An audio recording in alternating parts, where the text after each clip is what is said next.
Every day a millionaire left flowers on his wife's grave, consumed by the pain of loss. But on her birthday, a child says something that makes him tremble. "Sir, that woman came here today." Shocked, he follows the girl's clues, and what he finds is shocking. The Boston rain fell relentlessly, turning Evergreen Cemetery into a landscape of glistening gray stone and muddied pathways. Maxwell Reed stood motionless before the elegant marble headstone, his 6-foot frame unmoved by the downpour. Raindrops mingled with what might have been tears as they streamed down his angular face. The inscription was simple: Catherine Elizabeth Reed, beloved wife, forever missed. The date marked exactly 1 year since her passing. Maxwell's visits had become a ritual, a clockwork pilgrimage every Sunday morning, regardless of weather, business obligations, or his own deteriorating health. Today was different. Today marked the first anniversary of the car accident that had claimed Catherine's life on the winding coastal road of Cape Cod. "Some say time heals all wounds," Maxwell whispered to the stone. They lied, Kitty Cat. He placed a bouquet of white peonies at the base of the headstone, Catherine's favorites. The childhood nickname he used was their secret, a term of endearment only spoken when they were alone. At 52, Maxwell Reed was one of Boston's most influential business figures. Reed Technologies had revolutionized medical imaging systems, saving countless lives while making him one of Massachusetts' wealthiest individuals. But wealth meant nothing in the face of loss. The mansion in Beacon Hill stood empty and cold, despite the staff's best efforts. His executive assistant, Diane, had practically forced him to eat for months after the funeral. The rain intensified, but Maxwell remained, lost in conversation with a ghost. This was his pattern. He would spend an hour recounting his week, speaking to Catherine as if she could hear. Today he had brought her favorite chocolate-covered strawberries, wrapped carefully in plastic to protect them from the elements. "Mr. Reed?" The small voice startled him. Maxwell turned to find a girl, no older than 12, huddled beneath a tattered umbrella. Her sneakers were worn thin, and her jacket, several sizes too large, hung from her thin frame. "I'm sorry to bother you," the girl said, her eyes darting between Maxwell and the grave. "But are you Mr. Reed, the one who makes the special cameras for hospitals?" Maxwell nodded, instinctively reaching for his wallet, assuming she was asking for money. "I'm not begging, sir," the girl said quickly, noticing his movement. "My name's Abby Martinez. I sell candy at Fernwood Park to help my grandma with her medicine. But I wanted to tell you something important." Maxwell's patience was thin. This day was sacred to him. "What is it?" he asked, his tone clipped. Abby shifted uncomfortably. "It's about your wife, sir." The words hung in the rain-filled air. Maxwell's expression hardened. "That's not appropriate, young lady." "I saw her yesterday," Abby continued, undeterred. "She bought candies from me. 3 packs of those chocolate-covered strawberry ones." Maxwell froze. Catherine's favorite treat, the same ones he had brought to her grave today, was hardly common knowledge. "She called them her guilty pleasure," Abby added. Said something about how Kitty Cat deserves a treat sometimes. The nickname landed like a physical blow. Maxwell grabbed the girl's shoulders, perhaps too roughly. "Who put you up to this? Is this some sick joke?" Abby didn't flinch. "Nobody, Mr. Reed, I swear. She had dark hair with that silver streak on the right side. She wore a blue pendant necklace shaped like a teardrop. She walks with her right hand touching things like she's afraid to lose her balance." Maxwell's grip loosened. The silver streak had appeared in Catherine's hair after chemotherapy 5 years ago. The necklace was his gift on their 15th anniversary, and the habit of touching surfaces that had started after her inner ear surgery. These weren't details someone could easily know. "This isn't possible," he whispered, more to himself than to the girl. "She's different now," Abby continued. "She calls herself Ellen, but it's her, Mr. Reed, I'm sure of it." Maxwell stepped back, his mind racing through possibilities. A look-alike, a cruel prank, a hallucination born from grief. Yet the girl's earnest expression held no malice.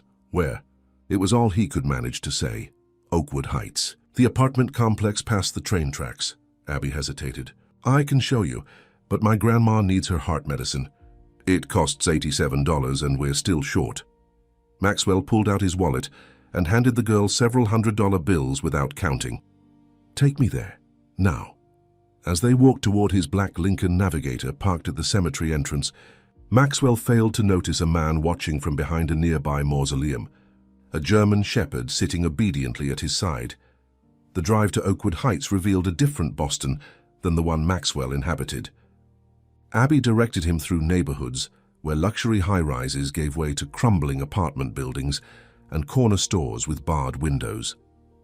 Maxwell learned that Abby lived with her grandmother, Maria Martinez, who was raising her after her parents had left for California years ago, promising to send for her but never returning.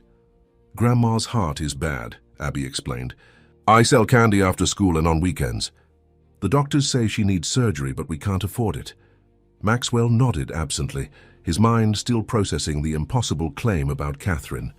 As they approached Oakwood Heights, Maxwell noticed the girl studying him. "You don't believe me," she stated simply. "It's not that I don't believe you saw someone," Maxwell replied carefully. "But my wife, we buried her. I identified her body myself," Abby shrugged. "I'm just telling you what I saw, Mr. Reed. When she bought the candies, she talked to me for a while, asked about school and stuff. She seemed sad when I told her about Grandma. She gave me an extra $10 and said to keep it for the medicine fund." The gesture sounded like Catherine, always generous, especially with children. The Navigator looked painfully out of place as it pulled up to Oakwood Heights, a dingy collection of 4-story brick buildings with cracked sidewalks and overflowing dumpsters. Residents eyed the luxury vehicle suspiciously from behind worn curtains. "She lives in Building C," Abby said, pointing to the farthest structure. "Apartment 3B. I followed her once because she reminded me of a teacher I liked. That's how I know." Maxwell's hands tightened on the steering wheel. "You're certain?" "Yes, sir. And there's a little boy with her, about 9 years old. He has eyes just like hers, that weird blue-green color." Maxwell felt the world tilt beneath him. They never had children. Catherine's cancer treatment had made that impossible. Before he could question the girl further, his phone rang. It was Diane reminding him about the board meeting scheduled for that afternoon. "Cancel everything," he instructed. "Family emergency." Abby was watching him with an expression too mature for her years. "Are you going to go up there now?" Maxwell considered his options. If, by some miraculous circumstance, Catherine was alive, barging in unannounced seemed reckless. If this was an elaborate hoax, he needed to understand the motive. Not yet, he decided. "I need to think." "We could watch from across the street," Abby suggested. "She usually takes the boy to the playground around 4. That's when I sell most of my candy there." Maxwell checked his watch. 2:37 p.m. "We'll wait." They sat in silence for nearly an hour, the luxury SUV's tinted windows providing some privacy. Maxwell tried to process the implications of what the girl had told him. If Catherine was alive, it meant she had deliberately abandoned him, staged her death, and hidden away in poverty. None of it made sense. At 3:52, the front door of Building C opened. Maxwell's heart stopped. A woman emerged, holding a young boy's hand. Her hair was shorter, dyed a darker brown, but the silver streak remained. She wore simple jeans and a gray sweater, instead of the designer clothes she once favored. Even from a distance, her gait was unmistakable, the slight hesitation before each step, a remnant of her balance issues. It was Catherine, his Catherine, who he had mourned for a year, whose body he had identified in the morgue after the accident, whose funeral had been attended by hundreds, whose clothing still hung in their closet because he couldn't bear to remove it. "That's her," Abby whispered. Unnecessarily, Maxwell couldn't speak. He watched as Catherine, or her identical twin, led the boy toward the small playground across from the apartment complex. The child had her eyes, the distinctive Reed family trait that had passed through generations. "I told you," Abby said quietly. "Are you okay, Mr. Reed? You look like you're going to be sick." Maxwell finally found his voice. "Who is the boy?" Abby shrugged. "I don't know. I just see them together sometimes." She calls him Noah. Noah, not a name they had ever discussed for their hypothetical children. Maxwell reached for the door handle, then hesitated. What would he say? How does one begin a conversation with a spouse they buried? The questions multiplying in his mind were interrupted by movement in his peripheral vision. The same man from the cemetery was standing across the street, the German shepherd still at his side. This time Maxwell was certain he was watching them.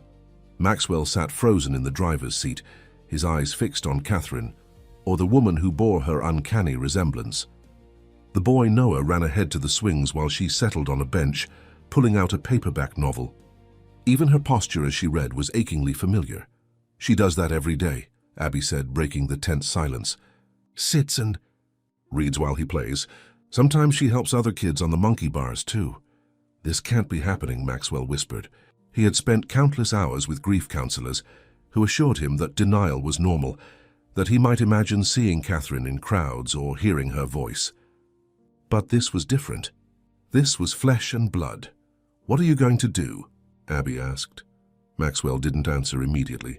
His mind raced through possibilities, each more implausible than the last. Had Catherine faked her death? If so, why? Their marriage hadn't been perfect, but they had loved each other deeply. At least he thought they had. "I need to talk to her," he finally decided, "but not here. Not with the boy." "She works at Preston's Diner on Tuesdays and Thursdays," Abby volunteered. "Night shift. I see her sometimes when I'm selling candy outside." Maxwell turned to look at the girl fully for the first time. Her dark eyes held wisdom beyond her years, but there was something else there, hope. "You've been watching her for a while, haven't you?" Abby nodded. "She's nice to me. Gives me extra tips. Once, when some boys tried to steal my candy money, she scared them away." She didn't know I knew who she was, though. "Not until I saw your picture in the newspaper last month. The article about the new wing at the children's hospital." Maxwell remembered the photo, him standing stoically at the ribbon-cutting ceremony, his first public appearance since Catherine's passing. The caption had mentioned his tragic loss. "Abby," he said carefully, "why did you decide to tell me this today of all days?" The girl fidgeted with the zipper of her oversized jacket.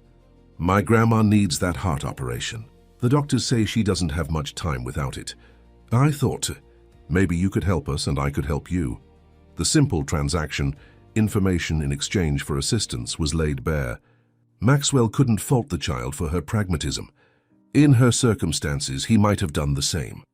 "I'll help your grandmother regardless," Maxwell said. "But I need to know everything you've observed about her." As Abby recounted her interactions with Ellen, Maxwell's attention was divided between her story and the playground. The man with the German Shepherd had disappeared, but Maxwell couldn't shake the feeling of being watched. He made a mental note to call Ray, his head of security, once he was alone. The afternoon light began to fade, and Catherine, Ellen, gathered her things. She called to Noah, who reluctantly abandoned the swings. Maxwell slouched down in his seat as they passed near the navigator on their way back to the apartment building. "I want to see where your grandmother lives," Maxwell said, starting the engine once Catherine and the boy were safely inside their building. "I'll arrange for a medical consultation tomorrow." Abby directed him to a small house in disrepair about a mile from Oakwood Heights. The paint was peeling, and the tiny yard was overgrown, but someone had carefully planted marigolds around the front steps. "Grandma likes flowers," Abby explained as they pulled up. She used to be a gardener for rich people before her heart got bad. Inside, the Martinez home was clean but sparse.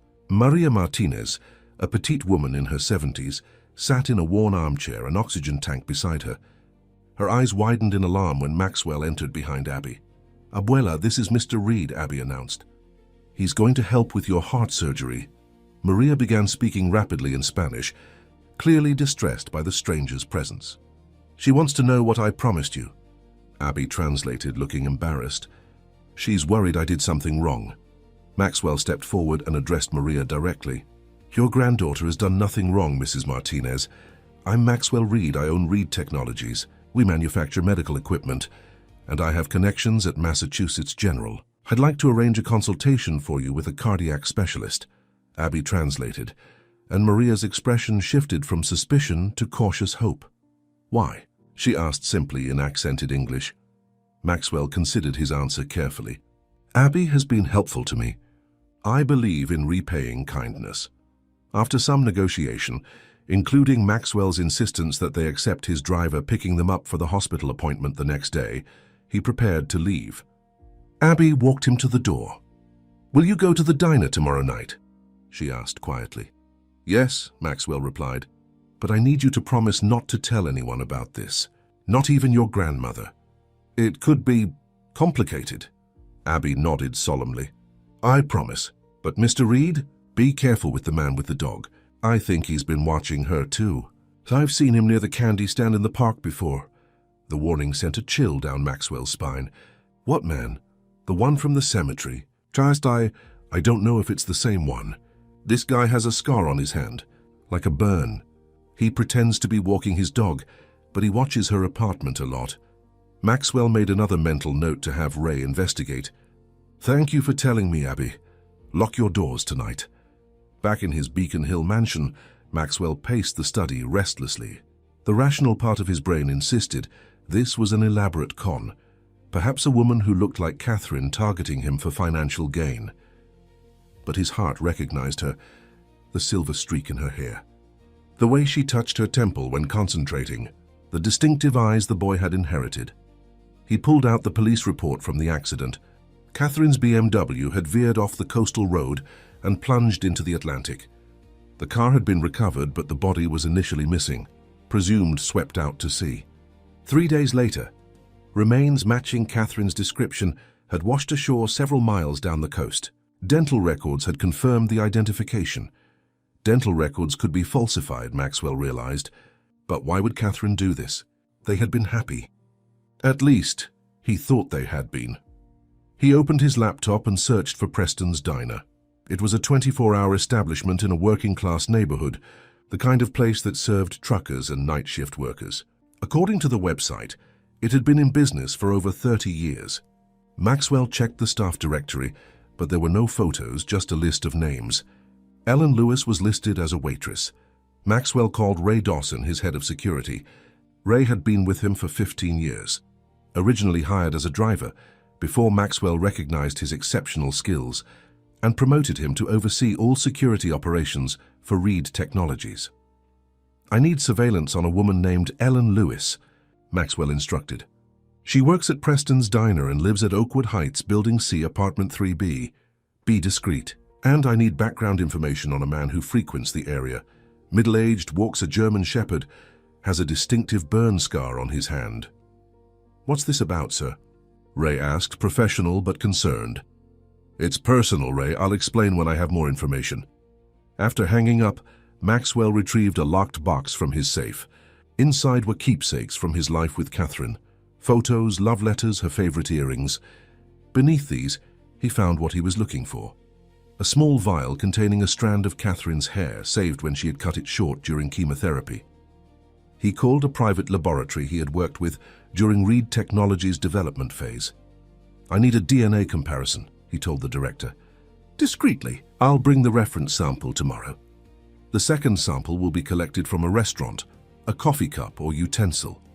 Next, Maxwell contacted Michael Fernandez, his personal attorney and one of his oldest friends. Michael had handled all the legal aspects after Catherine's death, the estate, the insurance, the funeral arrangements. I need to discuss something sensitive, Maxwell said when Michael answered. Can you come over tonight? Michael arrived an hour later, briefcase in hand. He listened in stunned silence as Maxwell recounted the day's events. Max, do you realize what you're suggesting? Michael asked when he finished. If Catherine faked her death, there are serious legal implications. Insurance fraud, for one, not to mention the emotional toll on you and everyone who mourned her. I know, Maxwell replied, but I have to be sure. I need to know why. Michael ran a hand through his graying hair. If, and that's a big if, this is Catherine, have you considered that she might be in danger? People don't fake their deaths for trivial reasons. The thought had occurred to Maxwell, especially after Abby's warning about the man with the dog. That's why I'm having Ray look into it. Be careful, Max, Michael advised. If someone went to these lengths to create a new identity, they might not want to be found. And if Catherine truly wanted to leave you, confronting her might not give you the closure you're seeking. Maxwell stared out the window at the Boston skyline, lights twinkling in the darkness. I have to know, Michael. I've spent a year talking to a headstone. If she's alive, I deserve to know why she left. After Michael departed, Maxwell couldn't sleep. He sat in Catherine's reading nook, where her presence still lingered in the carefully arranged pillows and dog-eared books. Had it all been a lie? The 19 years of marriage? The battles through her cancer? the plans they'd made for the future, and the boy Noah.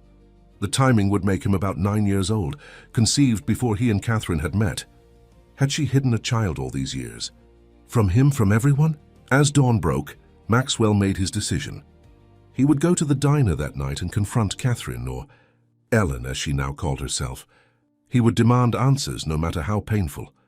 What Maxwell didn't know was that Ray's preliminary research had already uncovered something disturbing.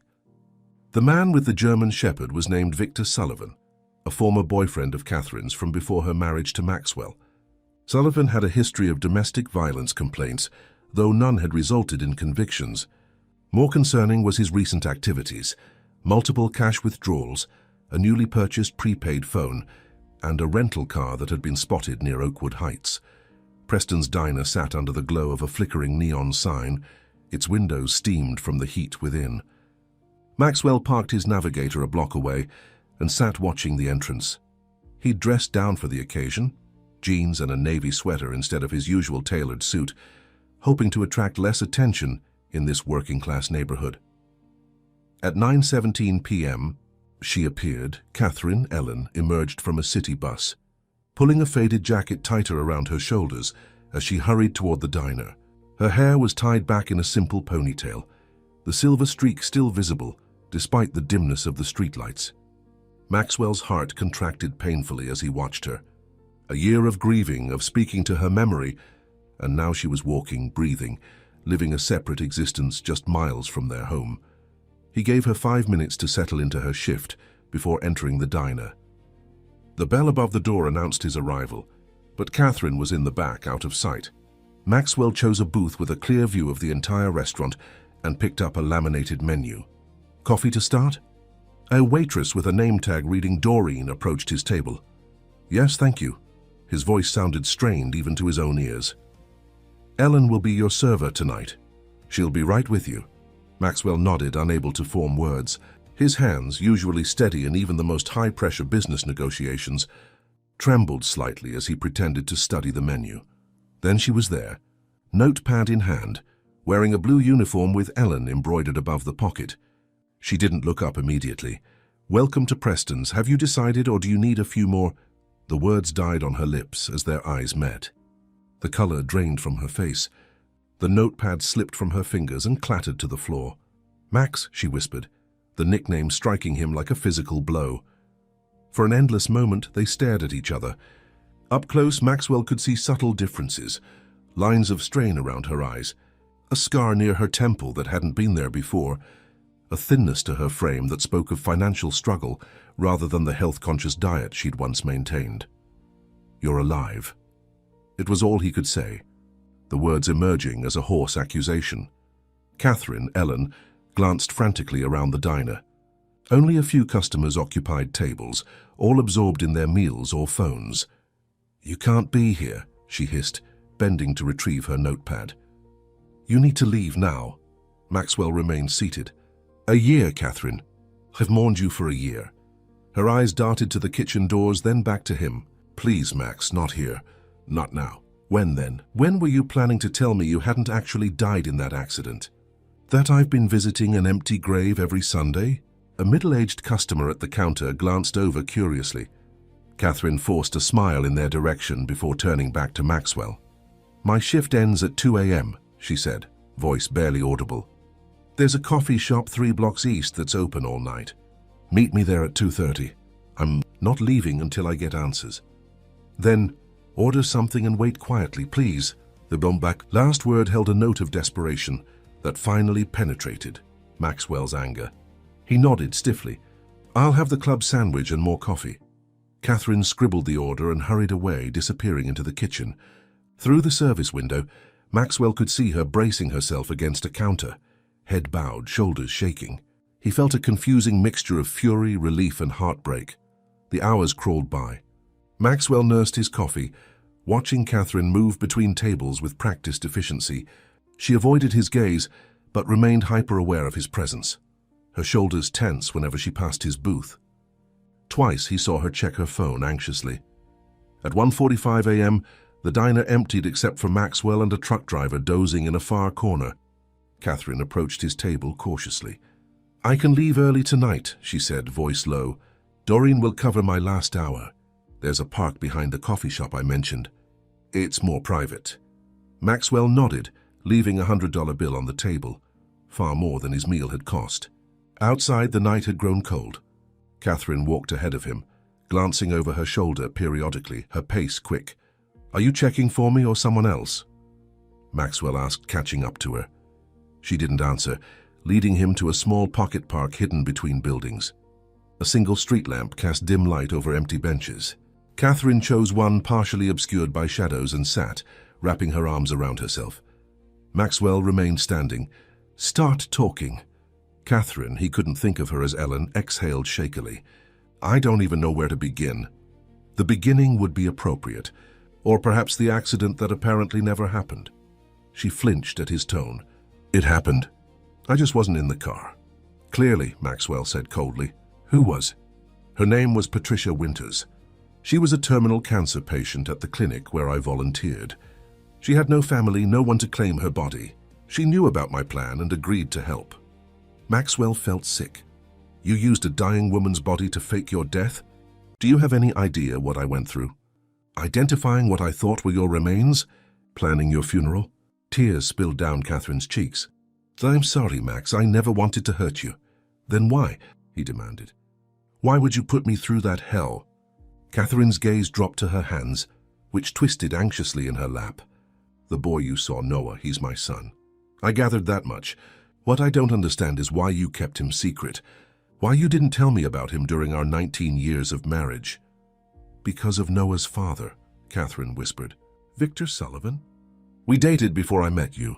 He was controlling. When I discovered I was pregnant, I tried to leave him. He threatened to take Noah away, said he'd make sure I never saw my baby again. I ran, changed my name from Elizabeth Carter to Catherine Wilson. That's the name I was using when we met. Maxwell sank onto the bench beside her, struggling to reconcile this new narrative with the life they'd shared. You've been living under a false identity our entire relationship. No, she said quickly. Catherine Reed became my legal name when we married. But Victor never stopped looking for Elizabeth Carter and his son. Last year he found us. And your solution was to fake your death rather than tell me. Maxwell's voice rose in disbelief. He said he would take Noah and hurt you if I didn't pay him, Catherine continued. I gave him money at first, from my personal account, not our joint finances. But his demands increased. Then he threatened Noah directly, said he'd take him away where I'd never find him. You could have come to me, Maxwell said, anger giving way to hurt. We could have handled this together. Instead, you let me believe you were dead. Catherine wiped tears from her cheeks. Victor said he had evidence that would convince authorities he was Noah's father. DNA samples, old photographs. He claimed his new girlfriend was a social worker who could help him get custody. I panicked, Max. I couldn't risk Noah. So you abandoned me instead. I thought it was the only way to keep everyone safe. If I was dead, Victor would have no reason to target you. Noah and I could disappear completely. Start over where he couldn't find us. She looked up at him pleadingly. I never expected you to find me. Maxwell's mind raced through the implications. The girl, Abby. Did you arrange for her to approach me at the cemetery? Catherine looked genuinely confused. What girl? Abby Martinez. She sells candy in the park near your apartment. She's the one who told me she'd seen you. Catherine's face paled. I know Abby. I buy candy from her sometimes, but I never told her who I really was. She recognized me from a newspaper photo, made the connection. Oh God. Catherine pressed a hand to her mouth. That means Victor might have made the connection too. He's been watching us. Maxwell recalled Abby's warning about the man with the dog. Victor Sullivan? Burns on his right hand. German Shepherd. Catherine stared at him in shock. How do you know that? I've had my security team looking into him since yesterday. He has a history of domestic violence complaints. That's why I had to leave, Max, Catherine said urgently. You don't understand what he's capable of. When I was 7 months pregnant, he pushed me down a flight of stairs because I talked to a male cashier for too long. I spent a week in the hospital. The doctors told me I was lucky Noah survived. The revelation stunned Maxwell into silence. The idea of Catherine, his confident, strong-willed Catherine, living in such fear was incomprehensible. "Does the boy know about me?" he finally asked. Catherine shook her head. "I told him his father died before he was born. It seemed easier than explaining the truth. The truth being that you've been lying to everyone in your life," Maxwell said, bitterness creeping back into his tone. Catherine didn't deny it. "I've made so many mistakes, Max, but everything I did was to protect Noah." "Not everything," Maxwell corrected. "You didn't have to let me mourn you. You didn't have to let me spend a year talking to an empty grave." She had no answer for that. Maxwell stood, needing distance. "I want to meet him, Noah, properly." "That's not a good idea," Catherine said quickly. "He doesn't know anything about this situation. It would confuse and frighten him. I deserve to know the child you chose over our marriage." Catherine flinched. "Say it wasn't like that. What was it like then? Explain it to me, Catherine. Make me understand how you could look me in the eyes every day for 19 years and never once mention you had a son. How you could watch me grieve our inability to have children together and never tell me there was a child out there who was part of you." Tears flowed freely down Catherine's face now. "I wanted to tell you so many times, but the longer I kept the secret, the harder it became to imagine your reaction. Then when Victor found us, I panicked. I've made a terrible choice, Max, I know that now." Maxwell's phone vibrated in his pocket. It was Ray. "Sullivan is on the move," his security chief reported without preamble. "He just entered Oakwood Heights with what appears to be a key to the main entrance." "Should I intervene?" The blood drained from Maxwell's face. "Noah," he said aloud. Catherine looked up sharply. "What about Noah?" "Victor is at your apartment building right now." Catherine bolted to her feet, pure terror on her face. "Mrs. Cooper from 3A is watching him. I need to get back there now." Maxwell grabbed her arm. "We'll take my car."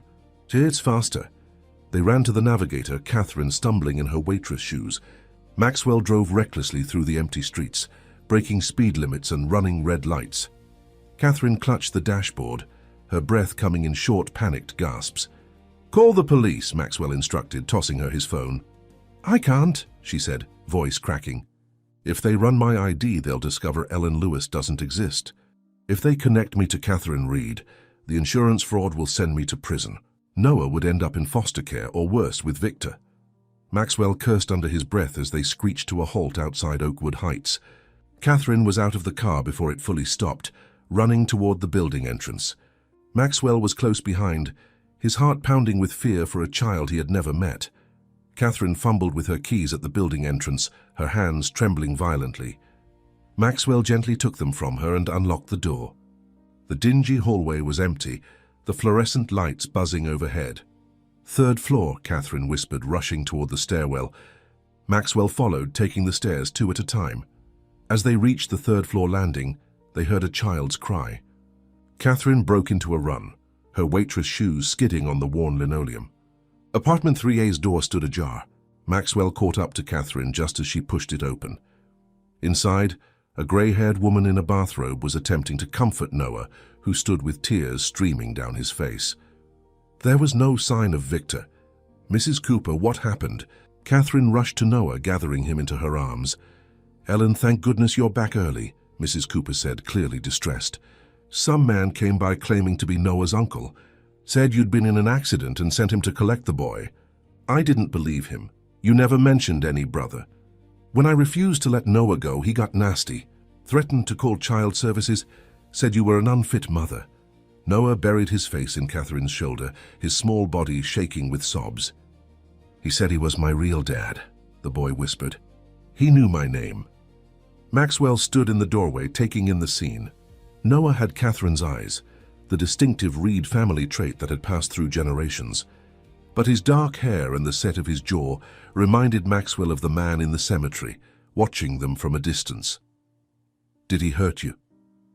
Catherine asked, checking Noah for injuries. The boy shook his head. "Mrs. Cooper told him to leave or she'd call the police. He said he'd be back." "I'm so sorry, sweetheart." Catherine looked up at her neighbor. "Thank you, Evelyn. I don't know how to repay you." Mrs. Cooper's gaze shifted to Maxwell, suspicion evident in her expression. "And who's this?" Before Catherine could answer, Maxwell stepped forward. "Maxwell Reed, I'm a friend of Ellen's. I gave her a ride home when we heard there might be trouble." Mrs. Cooper didn't appear convinced, but she nodded. Well, you'd better get that boy home and lock your doors. That man said he wasn't leaving until he got what was his. Catherine thanked her again, then hurried Noah across the hall to their apartment. Maxwell followed, taking in the stark contrast to the luxury home they had once shared. The one-bedroom apartment was clean but sparse, a futon sofa that clearly doubled as Catherine's bed, a small table with mismatched chairs, walls painted in cheap institutional beige. Noah's area had been created with hanging sheets to partition off a corner of the living room, providing him with a semblance of privacy. "Pack some clothes," Catherine instructed Noah, "and Rocket Bear, we need to go away for a little while." The boy's eyes widened in fear. "Because of that man?" "Yes, sweetheart. Just for safety." Catherine turned to Maxwell, her voice dropping. "We can't stay here." "He knows where we live now." Maxwell nodded. "I'll take you to my house in Beacon Hill. It has a security system and my team can monitor the property." Catherine hesitated, then nodded. "Let me get our things." While she rushed around gathering essentials, Maxwell crouched down to Noah's level. The boy regarded him warily. "Hello, Noah, I'm Max. Are you really Mom's friend?" The child's perception was sharp, his tone suggesting he doubted the hastily crafted explanation. "I've known your mother for a very long time," Maxwell said carefully. "I want to help keep you both safe." Noah studied him with Catherine's eyes. "The bad man said he was my real dad, but Mom told me my dad died before I was born." Maxwell chose his words with caution. "Sometimes adults tell stories to protect children. Your mother loves you very much. That's all that matters right now." Catherine returned with a duffel bag and Noah's backpack. "We're ready." The drive to Beacon Hill was tense and silent. Noah eventually fell asleep in the back seat, exhausted from the emotional turmoil. Catherine stared out the window, occasionally wiping away tears. "He found us because of me," Maxwell finally said. "My visit to your apartment led him to you." Catherine shook her head. "He was watching already. Abby mentioned seeing him in the park, remember? It was only a matter of time." They arrived at Maxwell's mansion just before dawn. The imposing brick townhouse with its manicured garden stood in stark contrast to the dilapidated apartment they'd left behind. Catherine gently woke Noah, who stared in wonder at the ornate front door and gleaming hardwood floors. "Is this a hotel?" the boy whispered. "No, it's Mr. Reed's home," Catherine explained. "We'll be staying here for a little while." Maxwell showed them to the guest suite, a bedroom with an adjoining sitting room that could serve as Noah's space. The boy's eyes widened at the king-sized bed and television mounted on the wall. "Try to get some sleep," Maxwell told them. "We'll figure out our next steps in the morning. The security system is armed. You're safe here." Once Noah was settled, Catherine followed Maxwell into the hallway. "I'm sorry," she said, voice breaking, "for everything. This isn't how I wanted you to find out." "Did you ever plan for me to find out?" Maxwell asked, the hurt still raw. Catherine looked away. "I don't know. I thought about contacting you so many times this past year. But I was afraid. Afraid of your anger, afraid of the legal consequences, afraid of exposing Noah to more danger." "We need to talk about what happens next," Maxwell said. "But not tonight. You both need rest." Catherine nodded, then hesitated. "Max, thank you. Despite everything, you're still helping us." Maxwell didn't reply. The gratitude felt hollow in the face of her deception. Instead, he turned and walked to his study, where he poured himself a generous measure of scotch and called Ray. Sullivan left the apartment building shortly after Mrs. Reed and the boy departed, Ray reported. He appeared agitated, made a call from a payphone on Westland Avenue. "We're monitoring the situation. Increase security at the house," Maxwell instructed, "and I need a complete background check on Victor Sullivan. Everything you can find." After ending the call, Maxwell slumped in his leather chair, emotionally drained. The photograph on his desk, Catherine on their anniversary trip to Nantucket, seemed to mock him now. 19 years of marriage, and he had never truly known his wife. Morning arrived too quickly. Maxwell had fallen asleep in his study, the empty Scotch glass still clutched in his hand. He awoke to the sound of hushed voices and the smell of coffee. Following the sounds to the kitchen, he found Noah perched on a stool at the counter, watching in fascination as Diana, Maxwell's housekeeper, prepared pancakes. "Good morning." "Mr. Reed," Diana greeted him, her expression carefully neutral.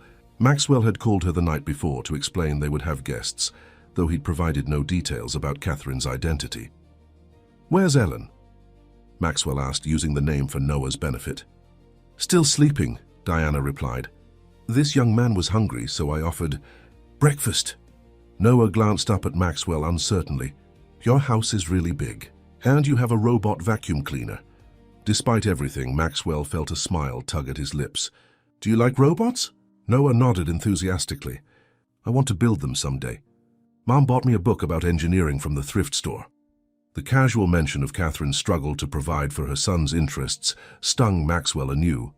While he had been living in luxury, grieving his dead wife, she had been scraping by in poverty, working night shifts and shopping at thrift stores to support their child, a child she had hidden from him. Catherine appeared in the doorway, her hair wet from the shower, wearing the same clothes as yesterday. She froze when she saw Maxwell and Noah together. "Good morning," she said cautiously. Noah brightened. "Mom, Mr. Reed has a robot vacuum, and Ms. Diana is making pancakes with blueberries." Catherine attempted a smile. "That's wonderful, sweetheart." Maxwell could see the strain behind her expression.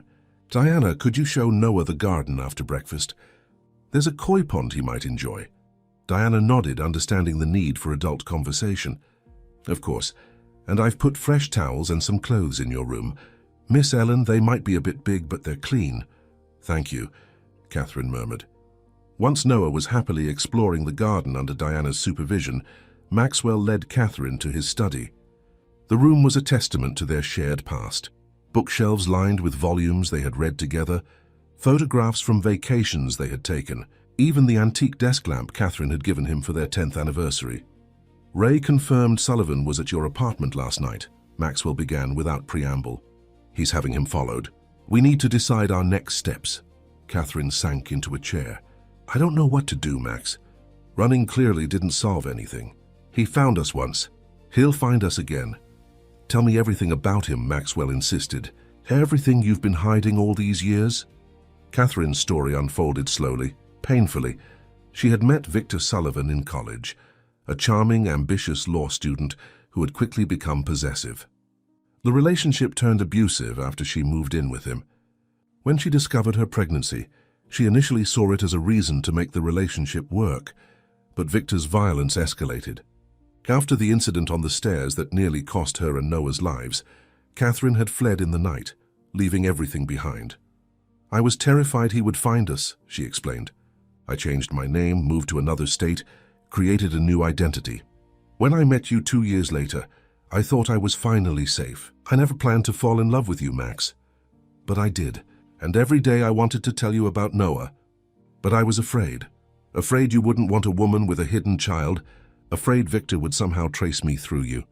So you kept Noah a secret," Maxwell said. "Where was he all those years?" "Just here, Ixter, with my cousin Laura in Chicago. She raised him as her own. I visited when I could, told you I was visiting an old college friend. It was getting harder as Noah grew older. He started asking questions, wanting to know why he couldn't live with me. And then Victor found you." Catherine nodded miserably. "Last year Laura passed away. I had no choice but to bring Noah home. I told you I was helping Laura's family with funeral arrangements, but I was actually setting up a new identity for Noah. Victor must have been watching Laura's house. 3 weeks after Noah came to live with me, Victor approached me outside Reed Technologies when I was leaving work. He said he wanted money, or he'd take Noah and expose me." Maxwell struggled to reconcile this narrative with the life they had shared. "All those nights you worked late at the foundation." "I was with Noah," Catherine admitted. "I rented a small apartment across town where he could stay until I figured out what to do. I was trapped, Max. If I told you about Victor, I'd have to reveal years of lies. If I paid Victor, he'd never stop demanding more. If I went to the police, they might give Noah to Victor as his biological father. So you chose to die instead." Catherine's eyes filled with tears. "Dr. Marsh at the cancer center helped me. She knew about my situation from my volunteer work. When Patricia agreed to help, it seemed like the only solution. I could disappear with Noah, and you would be safe from Victor's threats." Maxwell's phone rang, interrupting the painful conversation. It was Ray again. "Sir, Sullivan just checked into the Harbor View Hotel. He's made several calls and appears to be meeting someone this afternoon." Also, the DNA results you requested are complete. They confirm a maternal relationship between Mrs. Reed and the boy. Not that Maxwell had doubted it, the resemblance was undeniable. He thanked Ray and ended the call. Victor's in Boston, he told Catherine, staying at Harborview. Fresh fear washed over her face. He's not going to stop, Max, not until he gets what he wants. Which is what, exactly? Money, Noah? Power, Catherine said softly. Control over me. He can't stand that I escaped him. The money is just an excuse. Maxwell stood and walked to the window, looking out at the garden where Noah was carefully feeding the koi fish, Diana standing nearby. The boy laughed as the colorful fish swarmed toward the food, his face lighting up with joy. He looks happy, Maxwell observed. Catherine joined him at the window.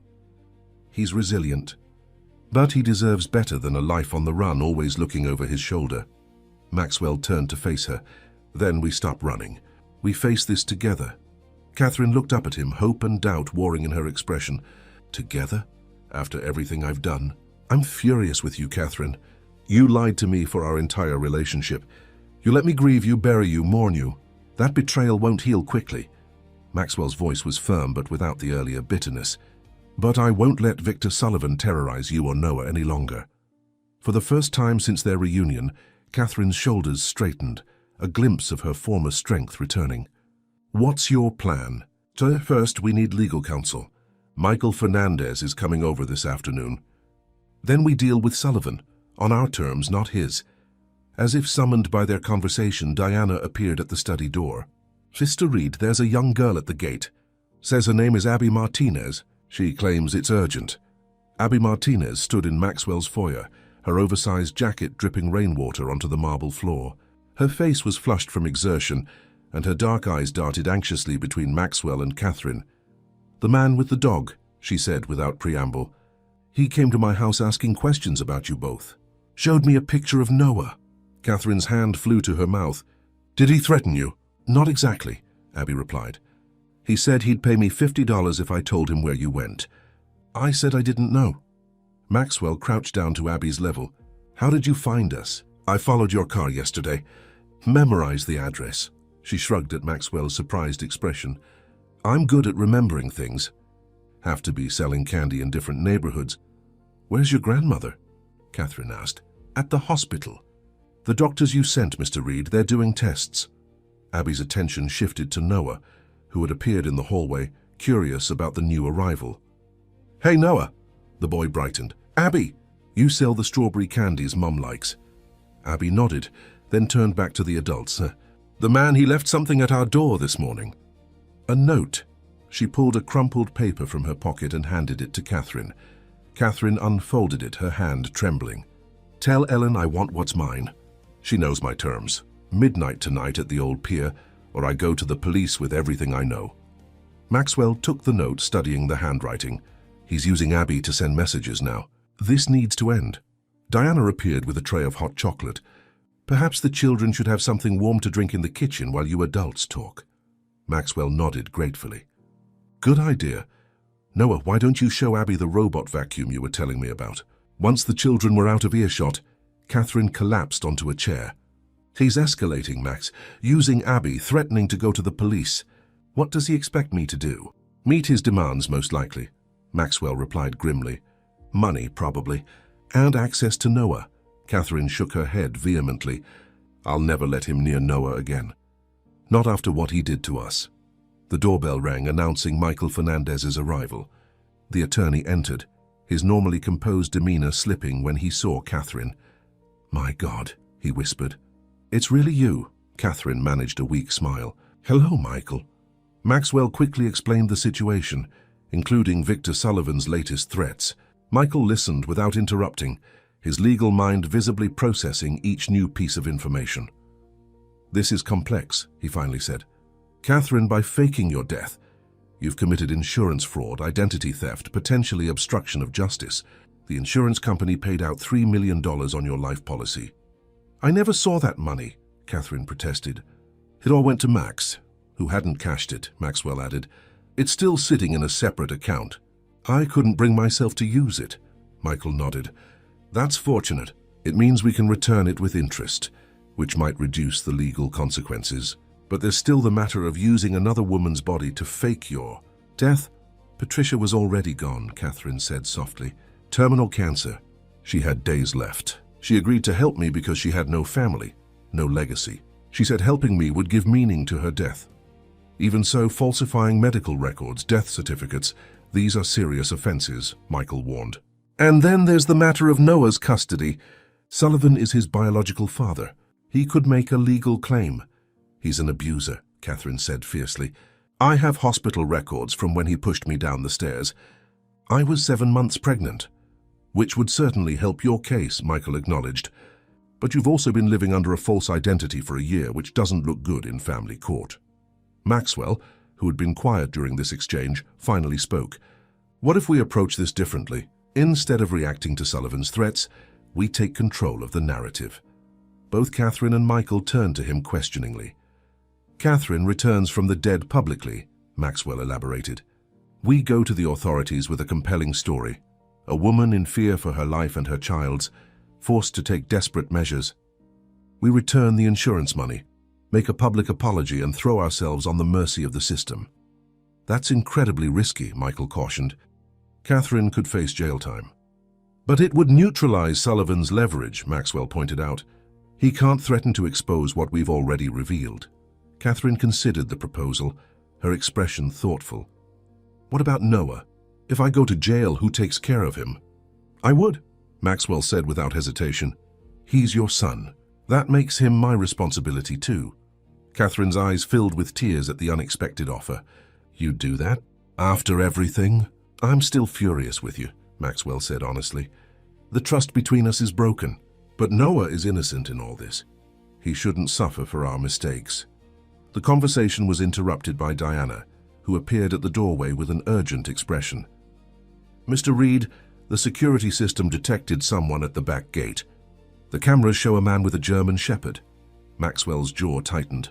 Sullivan, he must have followed Abby. The children, Catherine gasped, rushing toward the kitchen. Maxwell activated the house's security protocols from his phone while Michael called the police. Diana locked down the property. Steel shutters descended over windows, and reinforced bolts engaged on all exterior doors, a feature Maxwell had installed after a series of corporate espionage attempts years ago. In the kitchen, they found Abby and Noah huddled together, sensing the sudden tension. What's happening? Noah asked, his voice small. Catherine knelt before him. Remember the man from last night? He's outside, but he can't get in. This house has special protections. Noah's eyes widened. Like a fortress? Exactly like a fortress, Maxwell confirmed, checking the security feed on his tablet. Sullivan was circling the property, testing gates and peering through shrubs. The police are on their way. He'll be gone soon. But minutes passed and Sullivan remained. The police call had been logged as a low-priority trespassing complaint. Response time estimated at 30 minutes or more. Sullivan seemed to know this, unhurried in his examination of the property. He's looking for weaknesses, Ray observed. Having arrived through the underground garage entrance that connected to the neighboring property Maxwell also owned. Testing our defenses, Maxwell turned to Catherine. This is your chance to end it. Go out there and confront him. Tell him you're going public with everything. Are you insane? Catherine stared at him in disbelief. He's dangerous. He's also a coward, Maxwell countered. Ray and I will be right behind you. This property has cameras everywhere. If he makes a single threatening move, we'll have it on record. Catherine hesitated, torn between fear and the desire to end the nightmare once and for all. Mom? Noah's voice was quiet but steady. Is that my real dad out there? The question hung heavy in the air. Catherine crouched to Noah's level. Yes, sweetheart, biologically he is. But he's not a good man. He hurt me very badly when you were still in my tummy. Is that why you told me he was gone? Noah asked. Catherine nodded, tears spilling down her cheeks. I was trying to protect you. I was afraid. Noah considered this with a solemnity beyond his years. Then he looked up at Maxwell. Are you going to help us? Yes, Maxwell promised without hesitation. I'm going to help you and your mother. Noah nodded, then turned back to Catherine. You should go talk to him, Mom. You always tell me running away doesn't solve problems. Catherine looked stricken, caught by her own parenting advice. She glanced at Abby, who had been watching the exchange with quiet intensity. "He's not going to stop," Abby said matter-of-factly. "Men like that never do. My dad was the same way with my mom. That's why she left." The simple wisdom from the two children seemed to strengthen Catherine's resolve. She straightened her shoulders and nodded. "You're right, but the children stay inside with Diana." "Agreed," Maxwell said. "Ray, Michael, and I will be with you the entire time." The confrontation was staged in the front garden, where multiple security cameras could capture every moment. Catherine stood on the front steps, flanked by Maxwell and Ray, with Michael hanging back slightly. Sullivan was escorted to the front gate by the private security team Maxwell had called in as additional protection. Victor Sullivan was a handsome man in his late 40s, with sharp features and calculating eyes. The German shepherd sat obediently at his side, watchful but not aggressive. "Elizabeth," Sullivan called, using Catherine's original name. "You're looking well for a dead woman." Catherine's voice was steadier than Maxwell had expected. "What do you want, Victor?" "What's rightfully mine," Sullivan replied coolly. "My son, and compensation for 9 years of denied fatherhood." "You forfeited any right to Noah when you pushed me down those stairs," Catherine shot back. "I have the hospital records, the police report I was too afraid to file at the time.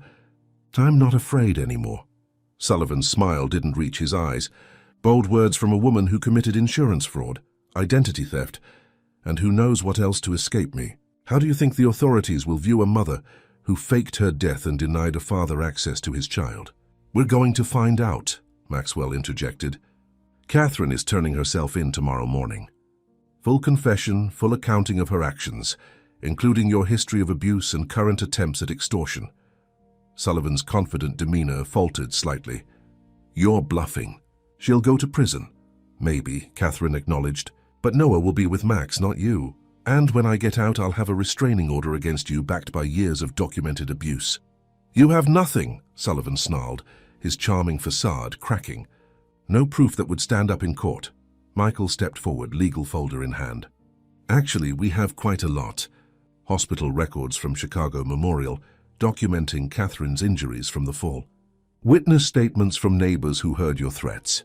And now footage of you trespassing and attempting extortion." Sullivan's face contorted with rage. "You think you've won? I'll destroy you all. I have friends in the system. People who owe me favors." "Record that, please," Michael said calmly to Ray, who confirmed the security cameras were capturing everything, threatening to abuse legal connections. "Very helpful." The wail of police sirens in the distance finally broke the standoff. Sullivan took a step back, visibly recalculating his position. "This isn't over," he promised, his voice low. "Not by a long shot." As the police car appeared at the end of the street, Sullivan turned and walked away, the German shepherd following faithfully. The officers arrived moments later, took statements about the trespassing incident, and promised to patrol the area more frequently. Inside, Catherine collapsed onto the sofa, the adrenaline leaving her system. "Do you really think turning myself in is the right move?" "It's the only move that takes away his power," Maxwell said. "As long as you're hiding, he has leverage over you. We need to change the game." "What about Noah?" Catherine asked, her voice breaking. "I can't bear the thought of being separated from him again." Maxwell sat beside her. "I meant what I said. I'll take care of him if it comes to that. But Michael will fight for leniency. Your cooperation, the extenuating circumstances, the abuse you suffered, it all factors in." Abby, who had been listening from the doorway, stepped forward. "My grandma always says the truth sets you free. Even when it hurts." Catherine looked at the girl with wonder. "When did you get so wise, Abby Martinez?" The girl shrugged. "When you sell candy on street corners, you see how the world really works." The moment was interrupted by Noah, who came running in with excitement. "Mom, Mr. Reed has a boat. Diana showed me pictures. Can we go there instead of staying here?" Maxwell exchanged glances with Catherine. "My summer house on the Cape. It's more isolated than here, with better security." "The coastal house," Catherine murmured, remembering vacations spent there during happier times. "It might be wise to relocate while we prepare Catherine's statement," Michael suggested. "Sullivan knows this address now. What about Grandma?" Abby asked. "She's supposed to come home from the hospital tomorrow." "She'll come with us," Maxwell decided. "The Cape House has plenty of room, and the sea air would be good for her recovery. The plan was set in motion with remarkable efficiency. Ray arranged for secure transport. Diana prepared provisions. Michael gathered legal documents for Catherine's voluntary surrender, scheduled for 3 days later to allow time for proper preparation. As evening fell, Maxwell found Catherine in his study, looking at photographs of their life together. "I don't expect you to forgive me," she said without turning around, "but I want you to know that my love for you was never a lie. It was the truest thing in my life." Maxwell stood beside her, studying the same photographs. "I believe that, but it doesn't erase the pain or the betrayal." "I know." Catherine set down the frame she had been holding, their wedding portrait. "For what it's worth, I've regretted my choice every day since I made it. Not just because it hurt you, but because it was wrong. I should have trusted you with the truth." "Yes, you should have," Maxwell agreed. "But that's the past now. We need to focus on what comes next." Catherine nodded. "Noah likes you. He doesn't warm up to people easily. He's a remarkable child. You've raised him well despite everything." A comfortable silence fell between them, not the easy intimacy they once shared, but not the cold tension of earlier either. "Progress, however small. We leave for the Cape at dawn," Maxwell finally said. "You should get some rest." As Catherine headed toward the guest suite, she paused at the door. "Max, thank you for helping us, even though you have every right to turn your back." Maxwell didn't respond immediately. The pain of her deception was still fresh, but seeing her with Noah had awakened something protective in him, a sense of purpose he had lost during his year of grieving. "I'm not doing it for you," he said finally. "I'm doing it because it's right."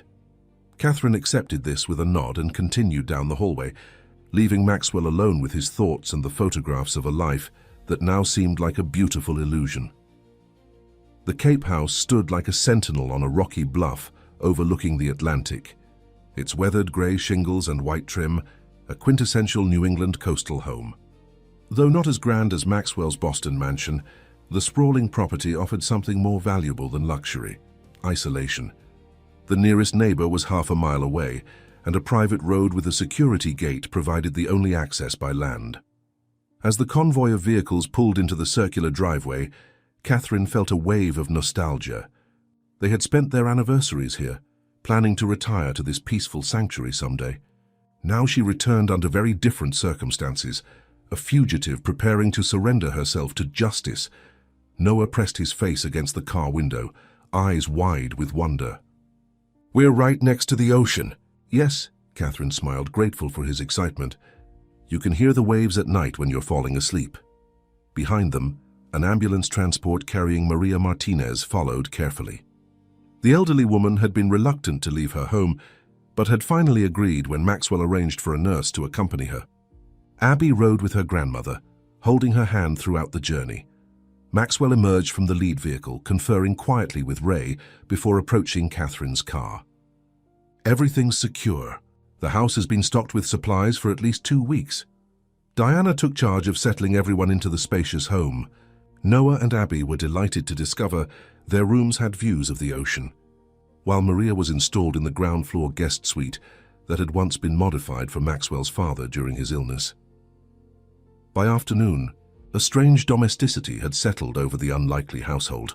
Maria rested in the sunroom, breathing in the salt air that seemed to ease her labored respiration. The children explored the private beach below the bluff, collecting shells under Ray's watchful eye.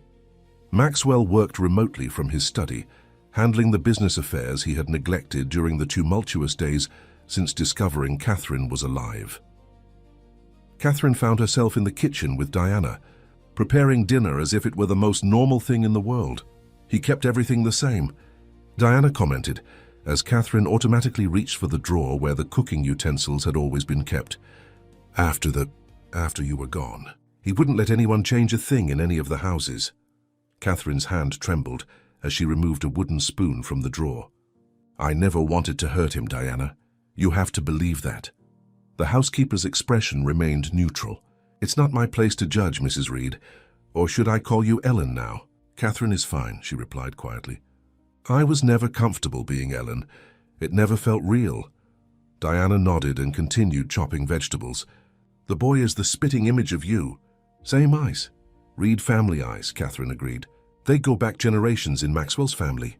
Noah has them too, even though Mr. Reed isn't his biological father, Diana finished matter-of-factly. Children are blessings regardless of where they come from. My own grandson is adopted. The simple acceptance in Diana's voice brought tears to Catherine's eyes. Thank you, she whispered. From the expansive windows, Catherine could see Noah and Abby flying a kite on the beach, their laughter occasionally carrying up to the house. They had formed an instant friendship, both children accustomed to adult responsibilities, beyond their years finding joy in simple play. Michael Fernandez arrived just before dinner, bringing a briefcase full of documents and a grave expression. He joined Maxwell in the study while Catherine finished preparing the meal. When everyone gathered around the large dining table that evening, the scene was surreal, a collection of people from vastly different worlds brought together by extraordinary circumstances. Maxwell sat at the head of the table, with Noah and Abby to his right, Maria and the nurse to his left, and Catherine at the opposite end. Michael and Ray completed the unusual gathering. This is better than Thanksgiving at our apartment, Noah declared, helping himself to a second serving of roasted potatoes. We never have this much food. Catherine felt a flush of embarrassment at this innocent revelation of their financial struggles, but Maxwell simply passed the boy the gravy boat. There's apple pie for dessert, he told Noah. Diana makes the best in Massachusetts. Can we eat it on the beach? Abby asked. We could have a fire in that stone circle. A bonfire sounds wonderful, Maxwell agreed, surprising Catherine with his easy accommodation of the children's wishes. After dinner, as promised, they all gathered on the beach. Ray built a fire in the stone pit, while Maxwell brought blankets for Maria, who insisted on joining them despite her frailty. The nurse hovered nearby, monitoring her oxygen levels discreetly. The children roasted marshmallows, giggling as the treats occasionally caught fire. Maria told stories of her youth in Puerto Rico, her accent growing stronger with each tale. For a few precious hours, the specter of Victor Sullivan and Catherine's impending legal reckoning seemed distant. As the children's energy finally began to wane, the adults exchanged glances. It was time for the conversation they had been postponing. Abby, why don't you and Noah help Mrs. Martinez back to the house? Catherine suggested gently. It's getting chilly and you both need showers before bed. Once the children were out of earshot, Michael opened his briefcase and removed several folders. I've prepared your statement, he told Catherine. It acknowledges the fraud, but emphasizes the extenuating circumstances, the documented abuse, the threats to Noah's safety, your fear for Maxwell's well-being. Catherine took the document with trembling hands. What are we looking at in terms of consequences? Michael sighed. It's complicated. Insurance fraud of this magnitude typically carries a sentence of 5 to 10 years. However, given the circumstances and your voluntary surrender, we could argue for a reduced sentence, possibly even probation. Probation? Catherine looked up sharply. You think that's possible? I've spoken with Judge Caroline Wilson, Maxwell interjected. She sits on the federal bench and has been a strong advocate for abuse victims. She believes your case might be better served in her courtroom than in a criminal proceeding. Hope flickered in Catherine's eyes. How would that work? You'd still face charges, Michael explained, but with a sympathetic judge willing to consider the extraordinary circumstances, we might negotiate a plea that includes restitution, community service, and probation rather than incarceration. What about Noah's custody? Catherine asked, the question that concerned her most. That's more challenging, Michael admitted. Sullivan is the biological father. He has rights under the law regardless of his past behavior. Rights? Catherine's voice rose in disbelief. He nearly killed us both, which is why we've filed for an emergency restraining order, Michael assured her. The hospital records from Chicago will help substantiate the abuse claims, but we need to be prepared for a custody battle. Ray, who had been quietly tending the fire, suddenly stood. Someone's coming. All heads turned toward the private path that led down to the beach from the house. A figure approached in the darkness, too small to be Sullivan. It's Diana, Maxwell said, relaxing slightly as the housekeeper came into view. I'm sorry to interrupt, Diana said, slightly breathless from the steep descent, but there's something you all should see. A delivery came while we were at dinner. I only just found it. She handed Maxwell a padded envelope. Inside was a USB drive and a handwritten note. Insurance policy. Use if necessary. A friend. Maxwell frowned. What is this? I don't know, sir, Diana replied.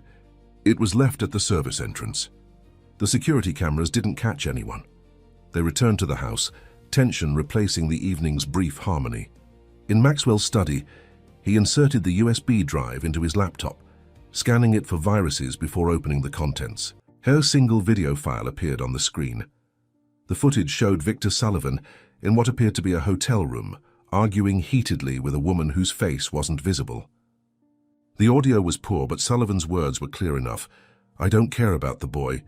This is about the money. Once we have it, you can have custody. The unseen woman replied something inaudible, to which Sullivan responded, Elizabeth Reed is worth millions. Her husband will pay anything to keep her out of prison. We just need to push harder. Catherine sank into a chair, her face pale. He doesn't even want Noah, he's just using him as leverage. Who sent this? Ray wondered aloud. And how did they know to deliver it here? Maxwell replayed the video, studying the background details. That's the Harbor View Hotel. This was recorded recently. The woman must be his accomplice, Michael observed. Perhaps she had a change of heart. The mystery remained unsolved, but the video's implications were clear. Sullivan's interest was financial, not paternal. This evidence would be invaluable in the custody proceedings. Later that night, unable to sleep, Catherine wandered onto the deck overlooking the ocean. The rhythmic crashing of waves against the rocks below had always soothed her. She was surprised to find Maxwell already there, nursing a glass of scotch. I thought you'd be asleep, she said, hesitating at the doorway. Too much on my mind, he replied, not turning to look at her. Catherine moved to stand at the railing, maintaining a respectful distance. Noah asked me if we were going to live here forever. He's already attached to this place. To you too, I think. Maxwell swirled the amber liquid in his glass. He's a good kid, smart, observant. Like you, Catherine said softly. He has your analytical mind, even without the genetic connection. The comment hung in the air between them, neither acknowledgement nor denial forthcoming from Maxwell. I keep wondering, he finally said, how different things might have been if you'd told me about him from the beginning. Catherine gazed out at the moonlit water. I've wondered that too, every day for 9 years. And I think I was a coward, she admitted. I told myself I was protecting Noah, protecting you, but I was really protecting myself. From rejection, from judgment, from having to face my mistakes. Maxwell finished his scotch and set the glass down on the railing. I would have loved him, you know. From the first moment, because he's part of you. The simple truth of this statement brought tears to Catherine's eyes. I know that now. I didn't then. Victor had convinced me that no man would accept another man's child. That I was damaged goods. That's what abusers do, Maxwell said, his voice hardening. They isolate. They diminish. They distort reality until their victims can't trust their own judgment. Catherine turned to face him fully. When did you become so knowledgeable about abuse? Sight after you. Tide, Maxwell replied, finally meeting her gaze. I needed to understand why someone would drive off a cliff. I thought you had taken your own life, that I had missed signs of depression. I read everything I could find about domestic violence, suicide prevention, trauma. I donated millions to women's shelters in your memory. The irony wasn't lost on either of them. Maxwell's grief had led him to support precisely the resources that might have helped Catherine to escape Victor without resorting to such desperate measures. I'm sorry, Catherine whispered, the inadequate words all she had to offer. For everything. Maxwell didn't respond directly. Instead, he said, I had Diana prepare the East Wing bedroom for you. It has a connecting door to Noah's room in case he needs you during the night. The thoughtful consideration for her son's comfort was yet another reminder of the man she had betrayed. Catherine nodded gratefully. Thank you. Good night, Max. As she turned to leave, Maxwell's voice stopped her. Catherine? That video changes things. We need to rethink our strategy. What do you mean? Sullivan isn't after Noah, he's after money, my money. And he's willing to use both of you to get it. Maxwell's expression was resolute.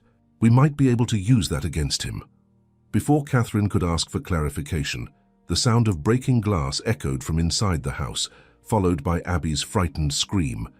They rushed inside to find the kitchen window shattered, a brick lying on the floor surrounded by glass shards.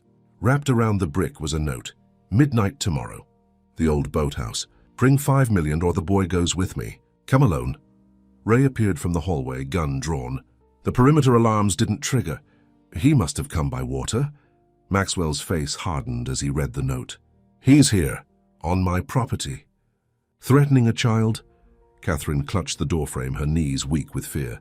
"He knows where we are. We're not safe here." "Yes, we are," Maxwell assured her, his voice deadly calm, "because now he's on my territory, playing by my rules." "What are you going to do?" Catherine asked, recognizing the determined set of his jaw. Maxwell carefully folded the note and placed it in his pocket. "I'm going to give Sullivan exactly what he's asking for. A meeting. Midnight tomorrow. At the old boathouse." "Max, no," Catherine protested.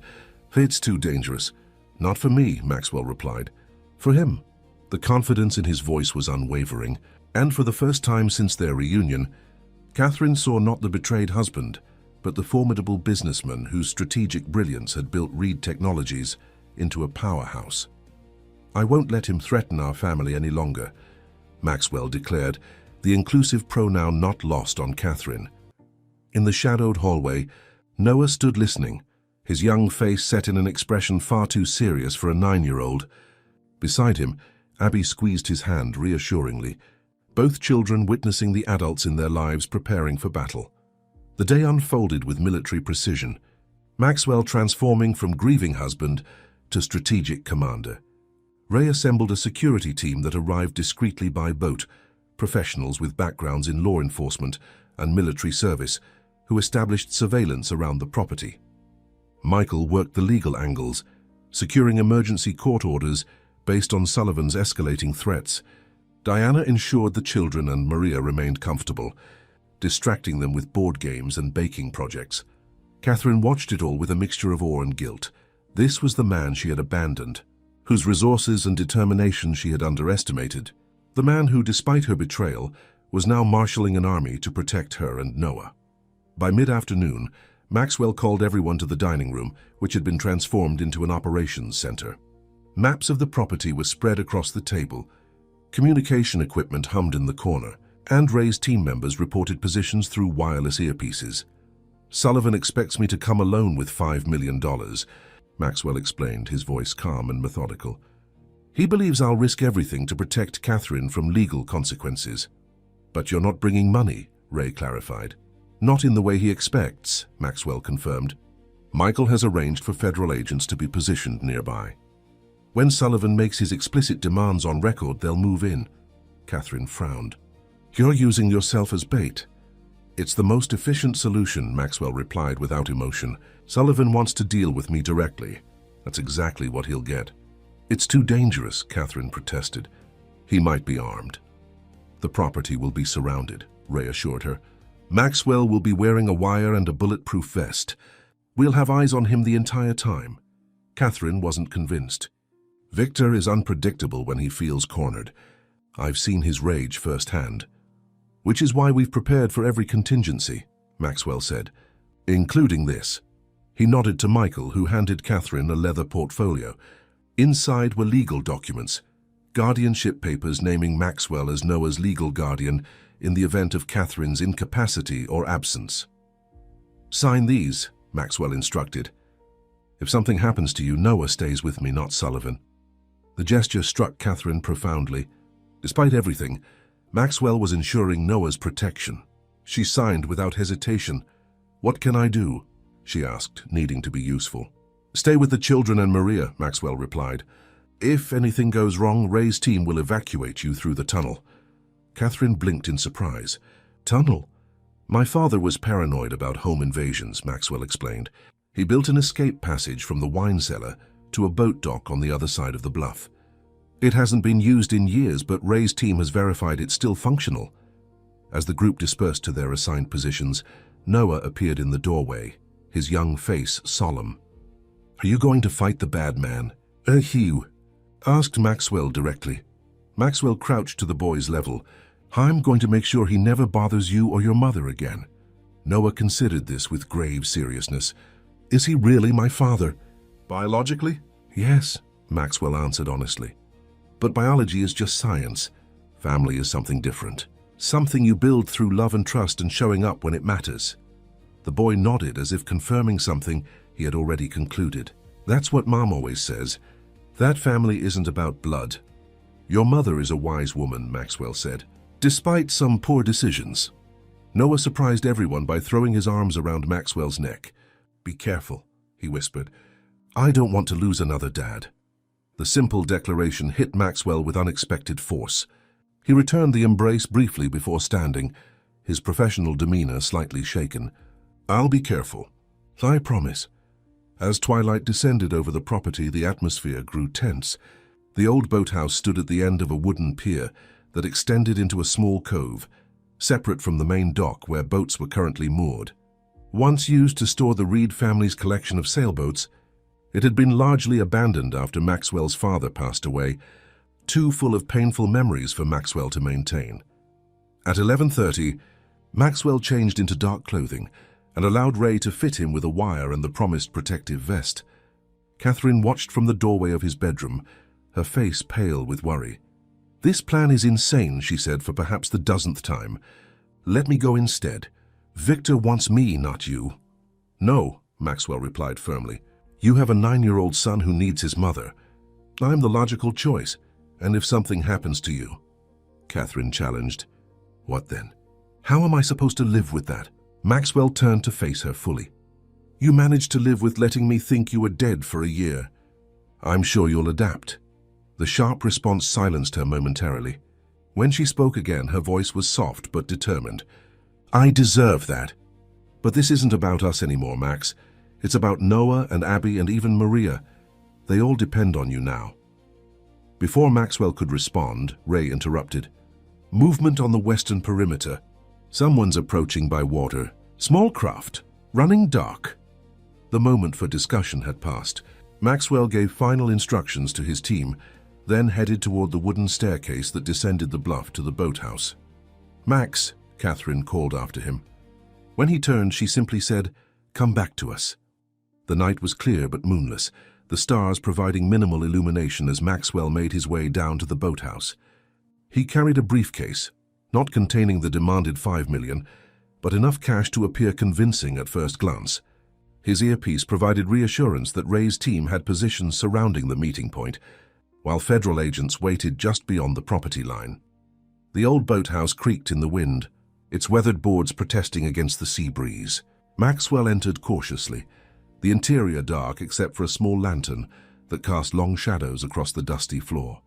Sailboat equipment long unused hung on the walls, and the smell of salt and mildew permeated the space. Right on time, Mr. Reed. Victor Sullivan emerged from behind an old sailboat stored on blocks in the corner. He wore a dark jacket and held a pistol casually at his side, not pointed at Maxwell, but present as an unspoken threat.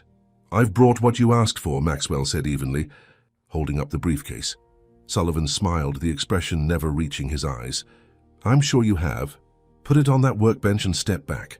Maxwell complied, positioning himself where the team would have the clearest view through the windows. This ends tonight, Sullivan.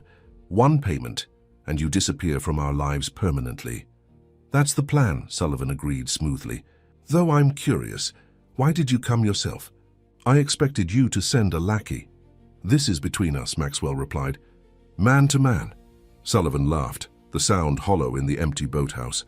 There's nothing man-to-man about this situation, Reed. You married my woman, raised my son, lived in ignorance while Elizabeth built a life on lies. Catherine, Maxwell corrected automatically. Her name is Catherine Reed. Elizabeth Carter, Sullivan insisted. That's who she really is. The terrified little girl who ran away in the night, stealing my son from me. She belongs to me. Always has. Maxwell's disgust must have shown on his face because Sullivan smirked. Don't like hearing that, do you? That your precious wife was mine first? That every time you touched her, she was comparing you to me? Is that what this is about? Maxwell asked, deliberately provocative. Your wounded ego. Because she chose me over you? Sullivan's smile vanished. She didn't choose anyone, she ran, like a coward. After you pushed her down a flight of stairs while she was carrying your child, Maxwell reminded him. Not exactly a romantic gesture. Accidents happen when people don't listen, Sullivan said dismissively. Elizabeth always needed a firm hand, something you clearly failed to provide, or she wouldn't have felt the need to fake her own death to escape your marriage. The calculated barb struck its target, but Maxwell maintained his composure. Let's focus on the present. You want money. I want you gone. Simple transaction. Sullivan approached the briefcase and flipped it open without taking his eyes off Maxwell. $5 million doesn't seem adequate compensation for 9 years of fatherhood denied. I think we can negotiate a more appropriate arrangement. This is a one-time offer, Maxwell said firmly. Take it and disappear or leave it and face the consequences. Sullivan's expression hardened. I don't think you understand your position, Reed. I hold all the cards here. If I go to the authorities with what I know about Elizabeth's fraud, she'll spend years in prison. Noah will come to me as his biological father, and you'll be left with nothing but an empty house and public humiliation. Maxwell allowed himself a small smile. Is that what you think? That you hold all the cards? Something in Maxwell's confidence made Sullivan hesitate. What game are you playing? No game, Maxwell assured him. Just making sure we have absolute clarity about your intentions. So to confirm, you're threatening to report Catherine unless I pay you $5 million, is that correct? For starters, Sullivan said, I think an ongoing arrangement would be more appropriate. A father deserves support for raising his son, after all. So this is explicit extortion, Maxwell clarified. And you're claiming you want custody of Noah? Sullivan's eyes narrowed suspiciously. You're being very precise with your language, Reed, almost as if... The realization dawned on him too late. Sullivan lunged forward, grabbing Maxwell's jacket and ripping open the buttons to reveal the wire. You bastard! The boathouse door burst open as Ray's team moved in. Federal agents, a voice commanded. Drop your weapon! Sullivan's face contorted with rage. He raised the pistol, aiming not at the advancing agents but at Maxwell. What happened next seemed to unfold in slow motion. As Sullivan's finger tightened on the trigger, a small figure darted through the open door, launching herself at his legs with surprising force. Abby Martinez, all 50 pounds of determined child, had followed them to the boathouse. Sullivan stumbled, his shot going wide and splintering the wooden wall beside Maxwell's head. Within seconds, federal agents had him pinned to the ground, the gun kicked away, handcuffs secure around his wrists. You little brat, Sullivan snarled as Abby scrambled away from him. Maxwell scooped the girl up and carried her outside, heart pounding. What were you thinking? You could have been killed. Abby's eyes were wide but unrepentant. I followed you. I wanted to help. By nearly getting yourself shot, Maxwell demanded, still shaking from the close call. I heard what you said to Noah about family, Abby explained, her voice small but determined, about showing up when it matters.